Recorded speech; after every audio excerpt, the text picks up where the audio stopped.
বলেছিলাম যে মাটি কাটা শুরু হয়ে যাবে, বলতেই শুরু হয়ে গেছে। আজকে বললাম আধা ঘন্টা পরে 1 ঘন্টাও গেল না, কিন্তু আবার শুরু হয়ে গেছে। দেখতে পাচ্ছ আমরা সবাই এখানে দাঁড়িয়ে আছি।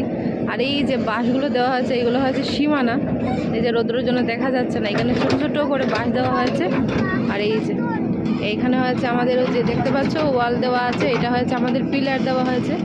আর এইখানে এই যে এই যে একটা সমস্যা যে শুরু হয়েছে, মানে কদিন পর পরে এইটাই। আগে টিলায় ছিলাম, ভালোই ছিল। আর এই যে কাটা হয়েছে, এই জায়গা নিয়ে সীমানা নিয়ে প্রতিটা দিন সকালটা হলে প্রতিটা দিনেই ঝগড়া বিবাদ, আর ভালো লাগছে না। এই যে এখন আমাদের সীমানা নিয়ে শুরু হয়েছে, জানি না কী হবে। আমাদের এখানে 16 কাটার মতো আছে। এই যে উপরে একটা দেখতে পাচ্ছ বাঁশ দেওয়া আছে, এই যে এখানে আমার সীমানা টোটাল আমাদের 16 কাটা। জানি না কি যে হবে। আর এখানে যে ছোট ছোট করে বাঁশ দেওয়া আছে দেখতে পাচ্ছ, এইগুলো হয়েছে শিববাড়ির সীমানা। মানে এখানে একটা শিববাড়ি বলতে এখানে শিব মন্দির আছে, তো শিব মন্দির বানানো হবে। আর এই যে